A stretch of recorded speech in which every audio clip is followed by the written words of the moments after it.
Welcome back to Bookfulness. This is episode 13. Good to be back. If you joined us for the last deep dive, we were really immersed in the dynamics within species, cooperation, conflict, kin selection, basically family drama, but make it evolutionary. Yeah, that was a deep one. But today, we're zooming out. Big picture time. Definitely. Our mission today is exploring the evolutionary dynamics between different species. So we're talking about everything from, those intense predator-prey arms races to deception, and even those really intricate partnerships where species seem to help each other out. It's all about how species interact, and crucially, how those interactions drive reciprocal evolutionary changes.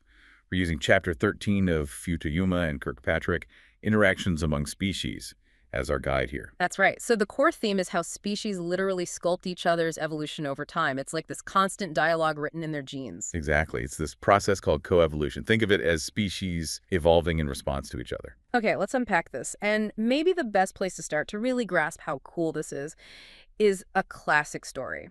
Goes way back over 150 years, involving Charles Darwin and a rather extraordinary orchid. Yes, the orchid and the moth, a fantastic place to begin. Perfect. And just a quick heads up before we dive in, we'll be mentioning figures from the book, like figure 13.1. If you want to see the visuals, they're all referenced in a file linked in the podcast description for you. Good point. Always helpful to see the pictures. Right. So, scene setting. Madagascar. Darwin's looking at this incredible orchid, the Star of Bethlehem orchid, and Gracum sesquipedale. It's beautiful, sure, but Darwin was obsessed with its mechanics. Yes, specifically this ridiculously long, thin tube or spur hanging down from the flower. We're talking up to 30 centimeters long. That's about a foot. A foot-long nectar tube. So the nectar, the reward for the pollinator, is way down at the bottom of this thing. Exactly. And Darwin, thinking about how pollination works, knew that for this orchid to actually reproduce, something had to be able to get that nectar. And in doing so, it had to pick up pollen from one flower and deliver it to another. But here's the thing. No known creature in Madagascar had a tongue or proboscis anywhere near long enough to do that. Correct. So Darwin didn't just observe. He made a prediction. Based purely on evolutionary logic, he said there must be a moth out there, probably a sphinx moth, with a proboscis of matching length. He basically predicted an undiscovered species based on the orchid's anatomy. That's pretty bold. What was the logic there? How does one trait drive the evolution of another like that? It's this idea of reciprocal selection. Imagine moths with slightly longer proboscises could reach nectar, others couldn't. They get more food, survive better, reproduce more, passing on the genes for longer proboscises. Okay, makes sense for the moth. But then, from the orchid's perspective, if only moths with really long proboscises can reach the nectar, those are the only ones effectively pollinating it. So orchids with slightly longer spurs might ensure that the moth has to push deeper, getting more thoroughly dusted with pollen, increasing the chances of successful pollination. Ah, I see. So the long-tongued moths favor longer-spurred orchids, and the longer-spurred orchids favor longer-tongued moths. It's a feedback loop. Precisely. A coevolutionary feedback loop. Each species acts as a selective pressure on the other, driving the traits in the same direction longer and longer. Did Darwin get to see if he was right? Sadly, no. He died before it was confirmed. But decades later, in 1903, scientists finally described the moth, Xanthopan morganiae predicta. And guess what? It had the super long tongue. It had a proboscis that could extend to about 30 centimeters. The subspecies name, predicta, literally means predicted. It was the perfect confirmation. One species shaping the evolution of another, and vice versa. Wow, that really sets the stage. So that relationship, that reciprocal change, is coevolution. That's the core definition, yes. Reciprocal genetic change between interacting species, driven by natural selection acting on both. The book breaks this down a bit, right? Different types of coevolution. It does. It helps to categorize it. First, you have specific coevolution. That's like the orchid and the moth. A tight one-on-one evolutionary dance between two species. Think predator and its main prey, or a parasite and its specific host. Okay, direct back and forth. Then you have diffuse coevolution. This is broader. It's where several species are involved, and their evolutionary effects on each other aren't independent. It's more like a network effect. How does that work? Give us an example. Well, imagine a plant that's eaten by, say, 5 different insect species. If that plant evolves a new chemical defense, maybe a toxin, that happens to deter 3 of those insects, but not the other 2. Right. That single evolutionary change in the plant has affected its interaction with multiple species simultaneously. Or maybe a rabbit evolves slightly thicker fur, which helps against the cold but also makes it a bit harder for fleas and ticks to bite. The change wasn't aimed at one enemy, but it affects several. You see correlated genetic changes across interactions. Got it. Less targeted, more systemic. And the third type sounds pretty dramatic. Escape and radiate coevolution. Oh, it is. This one is thought to be a major driver of biodiversity, especially between plants and insects. It happens in stages. Stage 1. A species, let's say a plant lineage, evolves a major new defense, something really effective like a novel class of toxins. Okay, a breakthrough defense. Stage 2. This defense allows the plant lineage to escape from its main herbivores or enemies. They suddenly have this huge advantage that they're not being eaten as much. So they flourish. Exactly, that's stage 3. They radiate. Freed from that intense enemy pressure, the lineage diversifies rapidly, evolving into many new species, occupying new niches, spreading out. But the story can't end there, can it? The enemies must catch up eventually. They often do. Eventually, maybe one lineage of insects evolves a way to deal with that specific new toxin. Maybe they evolve an enzyme to detoxify it. Now they have access to this whole group of related plants that other insects can't touch. Ah, so now the insects specialize on this new plant group. Precisely. And that insect lineage might then radiate, diversifying as it exploits this newly available resource. So you get this cycle. Plant defense evolves, plant radiates, insect counter-defense evolves, insect radiates.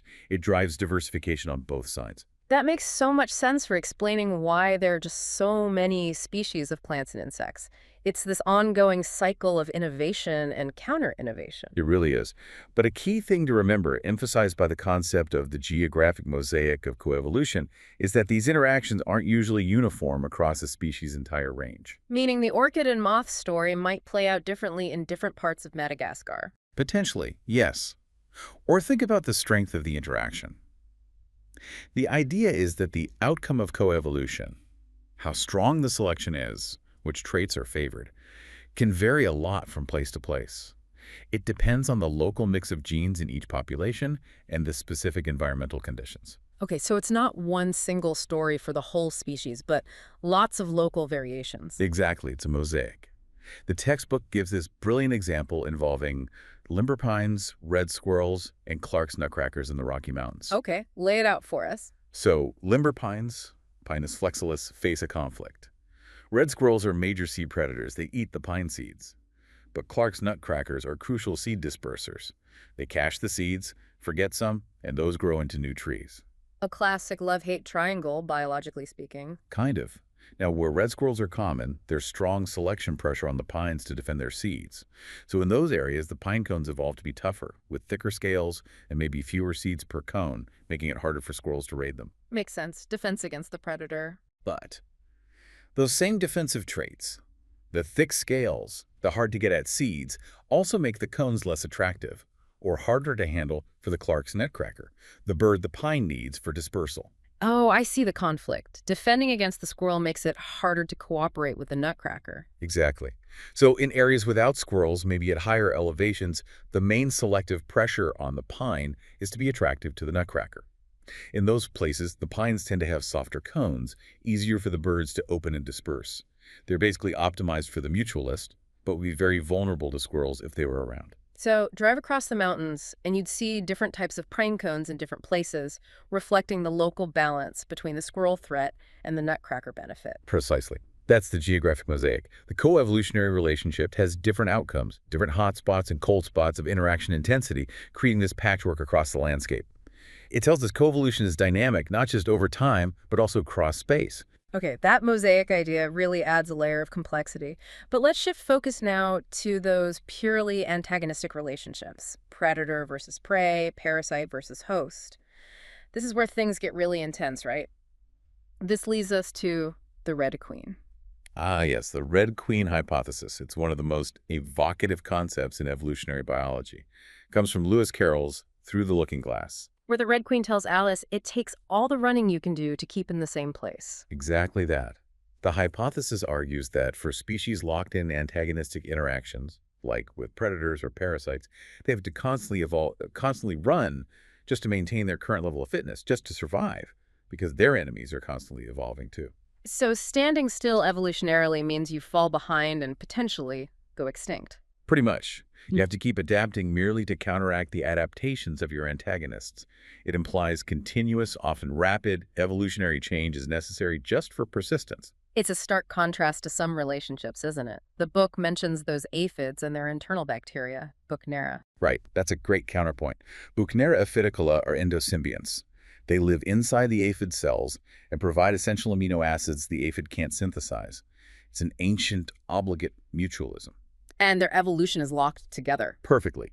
The evolutionary tree, the phylogeny of the Buchnera bacteria, almost exactly mirrors the phylogeny of their aphid hosts. They've been passed down vertically, mother aphid to offspring, for millions of years with very little conflict evident in their genomes. They're evolving in lockstep, but it's a stable, cooperative lockstep. The Red Queen isn't really running there. Okay, so the Red Queen effect is strongest when there's conflict. And how does this running manifest? What do these evolutionary races look like? They generally follow two main patterns.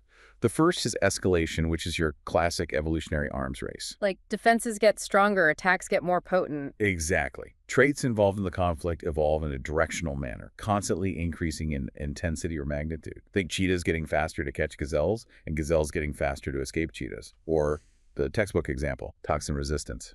Let me guess, the newt and the garter snake. You got it. The rough-skinned newt, Pterygia granulosa, in the Pacific Northwest. These things are just packed with tetrodotoxin TTX, incredibly potent neurotoxin. Enough to kill humans, right? Easily. A single newt can have enough toxin to kill multiple adults. Right. So the selection pressure on any predator is immense. Yeah. Eat this, you die. Except for the common garter snake, the Mnaphis sertalis. Right. This snake is the main predator, and in many populations, it has evolved significant resistance to TTX. Specific genetic mutations alter the sodium channels in its nerves and muscles, which are the targets of the toxin, making the snake less susceptible. So the race is on. More toxic newts survive better because they kill more snakes. More resistant snakes survive better because they can eat the toxic newts. Precisely. And when researchers mapped this out geographically, they found a strong correlation. Where the newts are incredibly toxic, the local snakes tend to be highly resistant. Where the newts are less toxic, the snakes have lower resistance. It's a geographic mosaic of an arms race. But wasn't there something about mismatches? It's not always perfectly balanced. That's the fascinating part. They found areas where the snakes were resistant to levels of TTX far higher than those found in the local newts. Like the snakes had overshot the mark, maybe anticipating future increases or reflecting past battles. Or maybe the newts had recently lost a round. Could be. And conversely, they found places with toxic bombs newts so incredibly poisonous that they would overwhelm even the most resistant local snakes, suggesting the newts were currently winning the escalation in that spot. So it's this dynamic, ongoing, geographically variable race, constantly escalating, but with local leads and lags. And presumably, both the toxin and the resistance are costly to produce or maintain. Absolutely. Producing large amounts of TTX is metabolically expensive for the newt. And the mutations conferring resistance in the snake can sometimes come with trade-offs, like slightly slower crawl speeds when not poisoned. They're pouring resources into this conflict. Okay, so that's escalation traits getting directionally stronger. What's the other pattern? The other pattern is oscillations. This is where traits cycle back and forth over time, often driven by frequency-dependent selection. It's less about becoming stronger overall and more about matching or mismatching the opponent's current strategy. Frequency dependent, meaning how common a trait is, affects its success. Exactly. And the classic example here is brood parasitism, particularly between cuckoos and their hosts. Ah, the cuckoo laying its egg in another bird's nest. Right. The common cuckoo, Cuculus canorus, is famous for this. The female lays her egg in the nest of a smaller host species, like a reed warbler. The cuckoo chick hatches, often pushes the host's own eggs or chicks out of the nest, and gets all the parental care. It's pure exploitation. So the host bird is under massive pressure to detect the foreign egg. Immense pressure. The main defense for the host is to evolve the ability to recognize and reject eggs that don't look like their own. They become vigilant inspectors of their own clutch. Which, in turn, puts pressure on the cuckoo. To evolve counter-adaptations, specifically egg mimicry. Cuckoos evolve eggs that closely match the color, pattern, and size of their specific host's eggs. So if the host gets better at spotting fakes, the cuckoo has to get better at counterfeiting. Precisely. Now think about the frequency dependence. Imagine a specific host species gets really good at recognizing the current common cuckoo egg pattern. that specific cuckoo mimicry strategy becomes less successful. Right. Selection will then favor any rare cuckoo variant with a different mimicry pattern that the host isn't yet good at detecting. That new pattern increases in frequency. Until the host catches up again and learns to recognize that pattern too. Exactly. Then selection flips back, perhaps favoring hosts that are better discriminators, or maybe favoring yet another cuckoo egg pattern. You get these oscillation cycles of host defense and parasite counter defense, driven by the frequency of different recognition abilities and mimicry types. And the book mentions cuckoos specialize, right? Different females target different hosts. Yes. They often exhibit what are called genties, different female lineages that specialize on particular host species and lay eggs mimicking that specific host. One cuckoo female might lay eggs mimicking a reed warbler, while her cousin mimics meadow pipit eggs. It maintains the diversity of mimicry needed to keep the hosts guessing. It's an incredible dynamic cycle of deception and detection constantly shifting. And that theme of deception and detection leads us nicely into the whole world of warning signals and mimicry. Sometimes the best defense isn't being tough, but advertising that you are tough or pretending to be. This is aposematism, right? Warning coloration. Exactly. Think bright colors, reds, yellows, oranges, often contrasting with black, like you see on wasps, poison dart frogs, or monarch butterflies. These organisms are actively advertising their unpalatability or toxicity. They're saying, don't even try it, I taste awful, or I'll sting you. Pretty much. The signal benefits the prey because predators learn to avoid them. And it benefits the predator because they avoid a nasty experience or wasted effort. It relies on predator learning the predator has to have a bad encounter, associate it with a signal, and then avoid that signal in the future. Okay, so an honest signal of danger. But once that signal exists and predators learn it, well, that creates an opportunity, doesn't it? It absolutely does. Yeah. It creates the opportunity for Batesian mimicry. This is where a perfectly harmless, palatable species, the mimic, evolves to look like a genuinely dangerous or unpalatable species, the model. Evolutionary fraud, like hoverflies that look like wasps or non-venomous snakes that mimic coral snakes. Exactly. The mimic gets protection by piggybacking on the predator's learned avoidance of the real dangerous thing. It's getting protection on the cheap without investing in actual toxins or stingers. But there has to be a catch, right? It can't be that easy. There's a huge catch. The success of Batesian mimicry is highly frequency dependent, meaning the mimic only gains protection if it's relatively rare compared to the dangerous model species. Think about it from the predator's perspective.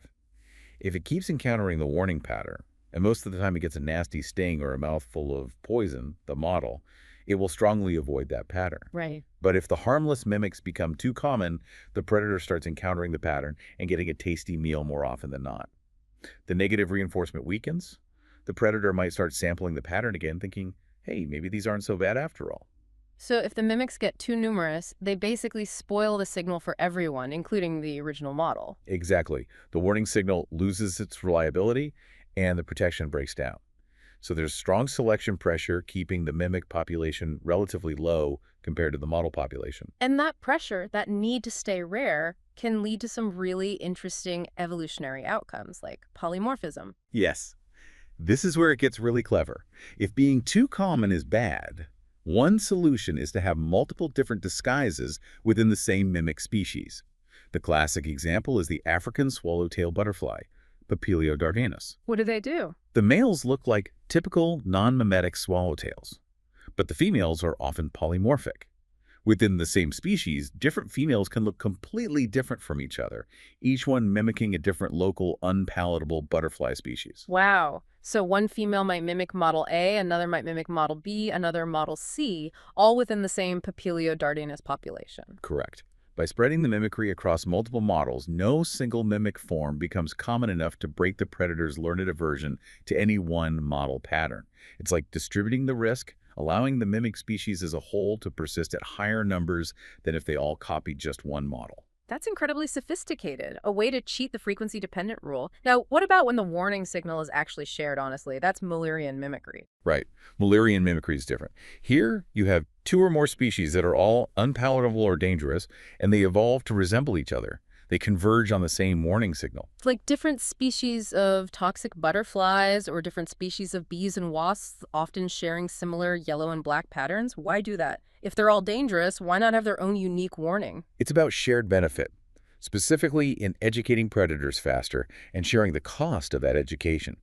Imagine a young, naive bird predator in an area. Let's say there are two toxic butterfly species, species X and species Y. Okay. If species X has pattern A and species Y has pattern B, the bird has to learn to avoid both patterns independently. It might have to attack and get sick from a few individuals of species X and a few individuals of species Y before it learns the lesson for both. Right, more individual butterflies get eaten during the learning phase. Exactly.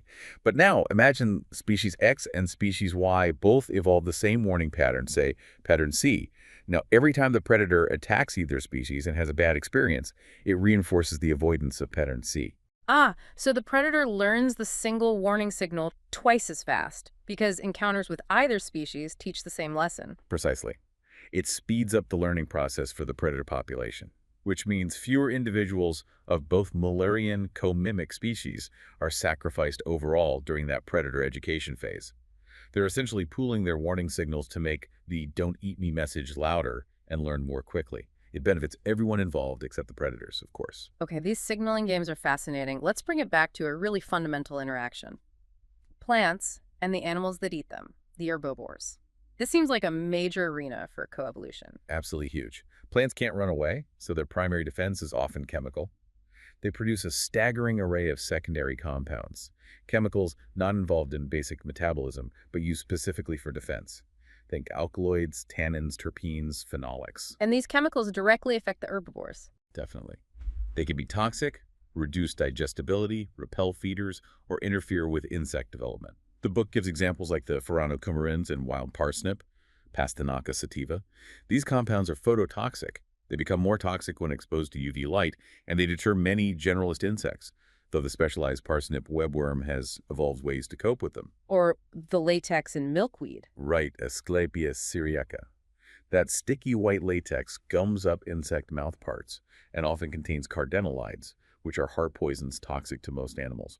Again, specialist insects like the monarch butterfly caterpillar have evolved mechanisms to sequester these toxins, making themselves toxic in turn. And you can actually see genetic variation in these defenses within plant populations. Oh, yes. Studies show significant genetic variation in the levels and types of latex or other chemical defenses produced. And importantly, this variation often correlates with plant fitness. Plants with stronger defenses tend to suffer less herbivory and produce more seeds. It's direct evidence of selection acting on these traits. So this chemical warfare is constantly driving that escape and radiate pattern we talked about earlier. It's considered one of the primary drivers. A plant lineage evolves a novel chemical defense, escapes its herbivores, and radiates. Then, an insect lineage evolves a way to detoxify or tolerate that specific chemical, allowing it to specialize on this new plant group, and then the insect lineage radiates. It generates massive biodiversity on both sides. Okay, let's zoom in even further to the level of parasites and their hosts. The genetic battleground here must be intense. How do we model that coevolution? There are two main frameworks described in the text for understanding the genetics of host-parasite coevolution, especially involving resistance and infectivity. The first is the gene-for-gene model. Okay, what does that entail? This is often seen in plants and their pathogens, like fungi or bacteria. The idea is that the host has specific resistance genes, called R genes. These produce receptor proteins. The pathogen, in turn, has corresponding virulence genes, avari genes, which produce specific molecules or ligands. So it's about recognition. Exactly. If the host's R protein recognizes the pathogen's avar protein, if there's a match, it triggers a strong defense response, often localized cell death, stopping the infection.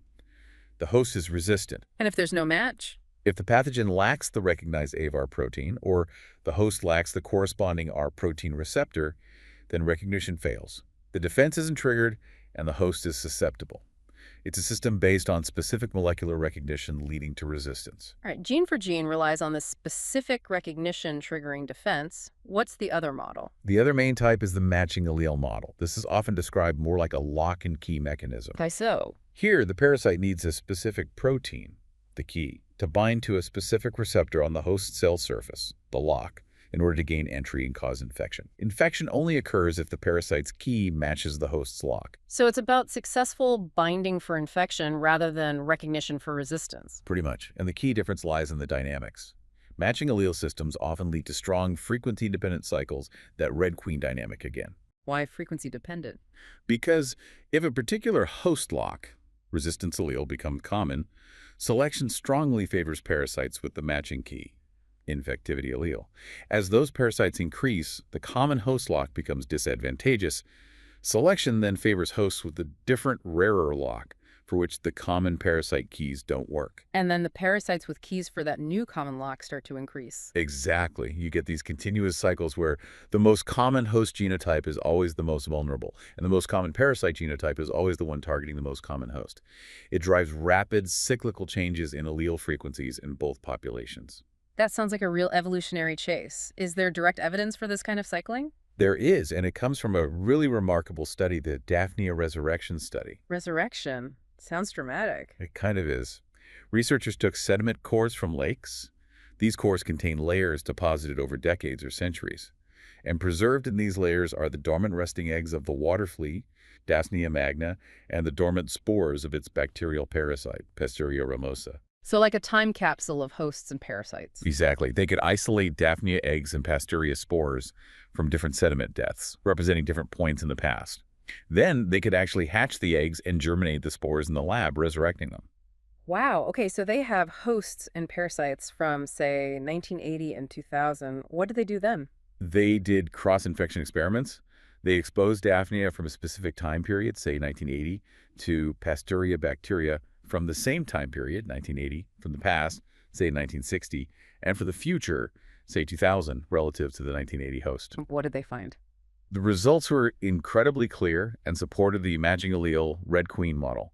Hosts were significantly more likely to be infected by parasites from their own time period, the contemporary parasites. So 1980 Daphnia were most susceptible to 1980 Pasteurella. Yes, they were less susceptible to parasites in the past, presumably because the hosts had evolved new locks since then, and also less susceptible to parasites in the future, presumably because those future parasites were adapted to future host genotypes, not the current ones. That's direct evidence of hosts and parasites tracking each other closely through time, constantly adapting just to keep up with the contemporary opponent. Amazing. It really is. It's one of the best demonstrations of real-time coevolutionary dynamics. But there was another interesting finding regarding virulence. Ah, yes, you mentioned the parasite actually got more virulent over time in those sediments. That seems counterintuitive. Don't parasites usually evolve to be less harmful? That's a common misconception. The evolution of virulence, the harm a parasite inflicts on its host, is complex. It's not always advantageous for a parasite to become benign. There's often a fundamental virulence trade-off. Trade-off between what? Between the rate of reproduction within the current host and the duration of infection or opportunity for transmission to the next host. Reproducing very rapidly, high virulence, might maximize the number of parasite offspring produced quickly, but it might also kill the host faster, cutting off transmission opportunities. Whereas lower virulence might keep the host alive longer, allowing for more transmission events over time. Exactly. The optimal level of virulence depends on balancing this trade-off. And a key factor influencing where that balance lies is the transmission mode. How does that affect it? Parasites that are horizontally transmitted, moving between unrelated hosts, maybe via contaminated water, air, or insect vectors, often face selection for higher virulence. If killing the current host doesn't prevent transmission to a new one, or might even enhance it in some cases, then rapid reproduction within the host is favored. Okay, what about the opposite? Parasites that are vertically transmitted pass directly from parent host to offspring, like the Bookfulness bacteria in aphids, have their fitness completely tied to the host's reproductive success. If the parasite harms the host significantly, it harms its own transmission. So vertical transmission strongly favors the evolution of low virulence, often leading to mutualism. So transmission route is critical. Are there other factors favoring high virulence? Yes. The source mentions a couple. High virulence might be favored if the host is likely to clear the infection quickly anyway, due to a strong immune response. In that case, the parasite should reproduce as fast as possible before getting wiped out.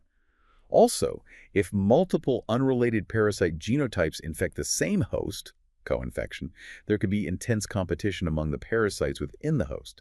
This selects for faster reproducing, more exploitative, and thus often more virulent strains, even if it ultimately harms the host population. It's like the tragedy of the commons inside the host body. Right, the internal competition makes sense. Okay, we've spent a lot of time on conflict, parasites, predators, but coevolution also leads to cooperation, or what looks like cooperation, mutualisms. Yes. Interactions where both species involved receive a net benefit. Think pollination, seed dispersal, lichens, mycorrhiza, gut microbes. They're everywhere. But you cautioned earlier we need to be cynical here. It's not about species being nice to each other, is it? Definitely not altruism. The book emphasizes Darwin's view. Mutualisms are best understood as reciprocal exploitation. Each species is acting in its own self-interest, maximizing its own fitness. The benefit the partner receives is often just a necessary consequence or byproduct of that selfish behavior. Because it just happens that both species benefit more from the interaction than they lose. Precisely. The net outcome is positive for both, but the underlying driver is self-interest, not generosity. And the absolute classic example of this intricate, seemingly cooperative, but actually exploitative relationship is the yucca and the yucca moth. It's a fantastic illustration. This relationship is typically obligated too. The yucca plant relies almost exclusively on the yucca moth, Cageticulus species, for pollination, and the moth larvae feed only on developing yucca seeds. Neither can reproduce without the other. And the moth's behavior is incredible, isn't it? She actively pollinates the flower. She does. It's not accidental. The female moth collects pollen from one flower, packs it into a ball using specialized mouth parts, flies to another flower, climbs down the style, and deliberately pushes the pollen ball into the stigma, ensuring fertilization. Only after doing that does she lay her eggs. Typically, yes. She then lays a relatively small number of eggs into the ovary of that same flower she just pollinated. So her larvae hatch inside and eat some of the seeds that develop because she pollinated the flower. Exactly. The plant gets reliable pollination, which it needs to produce any seeds at all. The moth gets a guaranteed food source for its offspring. The plant pays a tax of a few seeds for the pollination service, but it produces many more seeds than the larvae consume, so it's a net gain. The moth gets food, but ensures the food source exists by performing pollination. It's such a tightly balanced system. Did it likely evolve from something less cooperative? The evidence suggests yes. There are related moths, like in the genus Graea, that also lay eggs in flowers, and their larvae eat seeds, but they don't actively pollinate. Any pollination they do is incidental just by bumping around. They're basically just seed predators or parasites. So the yucca moth mutualism might have started with a moth simply exploiting the flower, but then selection favored moths that also started ensuring the flower got pollinated, because that guaranteed more seeds, including food for their own offspring. That's the likely evolutionary pathway, from parasitism or incidental benefit toward active reciprocal exploitation. But if it's based on exploitation, isn't there always a temptation to cheat the system? Absolutely. Cheating is a constant threat to the stability of mutualisms. What if a yucca moth lineage evolved that laid eggs without performing the laborious pollination? It would save energy and time, gaining an advantage. Or a yucca plant that produced flowers attractive to moths but didn't produce nectar, or aborted all flowers with eggs. Exactly. We see examples of cheating. There are cheater yucca moth species that don't pollinate but just lay eggs. There are orchids that mimic nectar-producing flowers but offer no reward. The potential payoff for cheating is high. So, given that temptation, why do mutualisms persist? How are they stabilized against cheaters taking over? They persist because mechanisms often evolve to detect and punish or sanction cheaters, stabilizing the cooperation. The yucca plant system has a remarkable example of sanctions. The plant fights back. How? The yucca plant appears to be able to detect if a moth lays too many eggs in a single flower. If the egg load exceeds a certain threshold, indicating that the larva would consume too high a proportion of the developing seeds, the plant selectively aborts that entire flower. Wow, it just cuts its losses. It does. The flower withers and dies, taking all the moth eggs or larvae inside with it. This acts as a powerful sanction against overexploitation. So any moth genotype that evolves to be too greedy gets wiped out because the plant aborts the flowers it lays in. Precisely.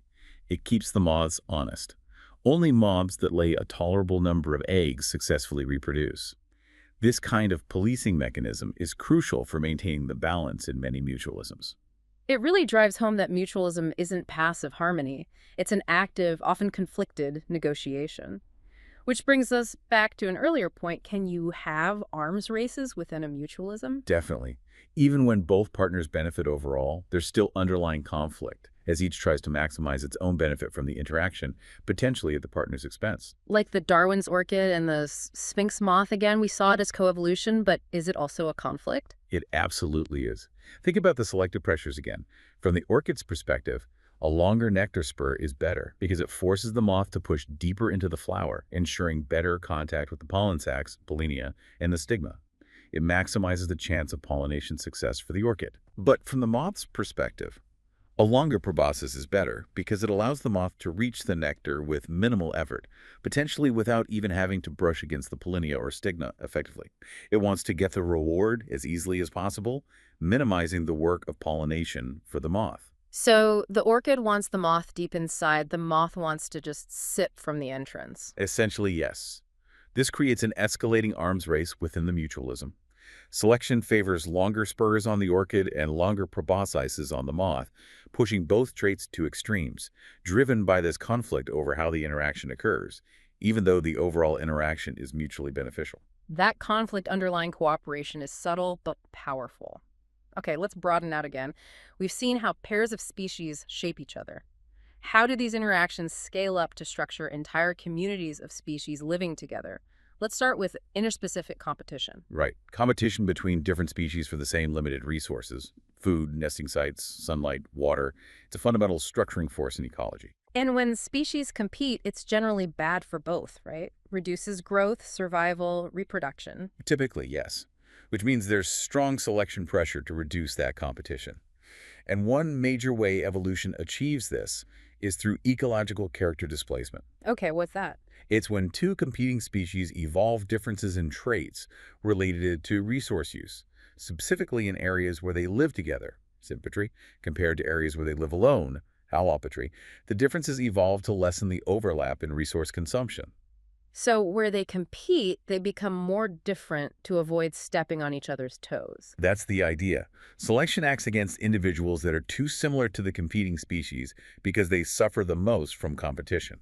This favors individuals with traits that allow them to use slightly different resources, pushing the species' average traits apart over evolutionary time.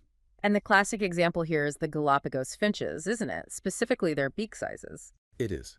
Peter and Rosemary Grant's long-term studies provided compelling evidence. For example, take the medium ground finch, Geospiza fortis, and the large ground finch, G. magnirostrus. On islands where only one of these species exists, their beak sizes might be relatively similar or intermediate. Okay. But on islands where both species live together and compete for seeds, their beak sizes tend to diverge significantly. G. fortis might evolve a smaller beak, specializing on smaller, softer seeds, while G. magnirostrus evolves a larger, deeper beak, specializing on larger, harder seeds. So the presence of the competitor drives them to specialize on different ends of the seed spectrum, reducing the overlap. Exactly. The divergence in symmetry is the key signature of character displacement. Competition is acting as an evolutionary force driving niche partitioning. So competition can directly shape the traits of species within a community. How does the deeper evolutionary history of the species play into community structure? Does relatedness matter? It matters a lot, and it can pull in two different directions. On one hand, you can get environmental filtering, which often leads to phylogenetic clustering. Clustering, meaning closely related species, tend to be found living together. Yes.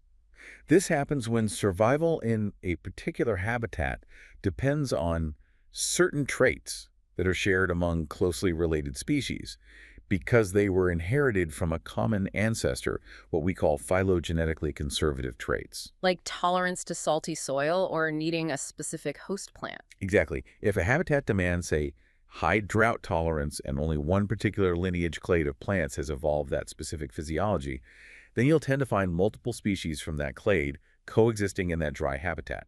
The environment filters for species possessing those necessary shared ancestral traits.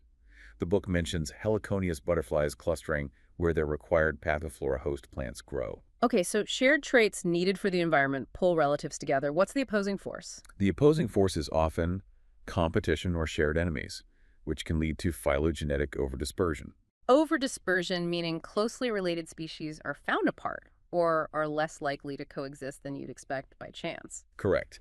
This happens if closely related species are too similar in their resource needs, leading to intense competition, or if they share the same specialized predators or parasites. Ah, if you're closely related, you might be susceptible to the same disease, so it's better not to live too close to your relatives. That's a major hypothesis.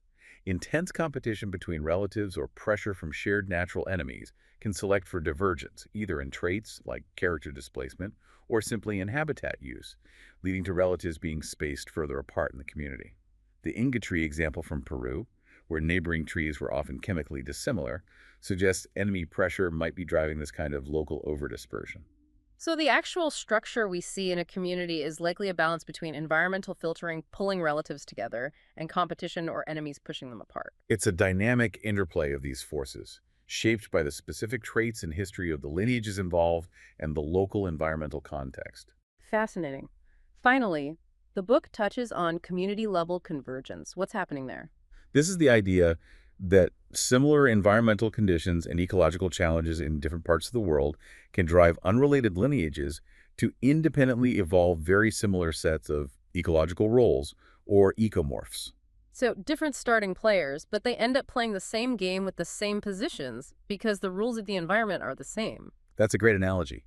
Even if the species pool is entirely different, different continents, different evolutionary origins, the fundamental requirements of finding food, avoiding predators, and competing with neighbors in a particular type of habitat can lead to convergent evolution of similar body forms, behaviors, and community structures. The textbook mentions the anolis lizards in the Caribbean as a prime example, repeatedly evolving the same set of habitat specialists, trunk, ground, twig, canopy lizards on different islands independently. Exactly. And the example discussed from the source regarding the weasel family, Mustelidae, is also striking. Researchers compared the spacing of canine tooth sizes among coexisting weasel species in North America and Israel. Canine size reflects the size of prey they kill, right? So it's a proxy for their ecological niche. Correct.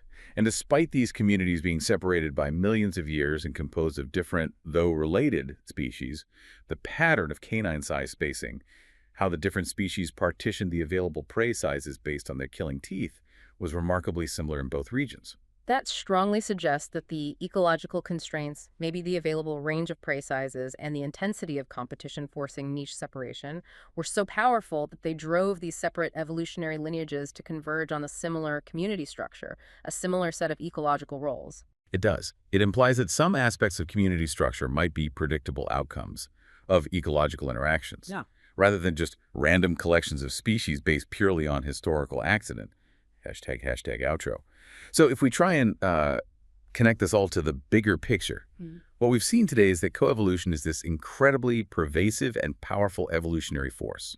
It's this constant dialogue, sometimes cooperative, often conflicted, written in the genes of interacting species. Yeah, it's not just a minor detail, it seems fundamental. It really is. From the relentless back and forth of the Red Queen to the amazing strategies of mimicry and aposematism, the carefully negotiated truces of mutualism, and the way competition structures communities these interactions are constantly shaping the traits of organisms and ultimately the biodiversity we see around us. It's been quite a journey. We started with Darwin predicting a moth based on an orchid's flower, saw species running just to stand still against their enemies, uncovered the complex world of cheating and policing and partnerships, and ended up seeing how these forces might even lead to predictable patterns in communities across the globe.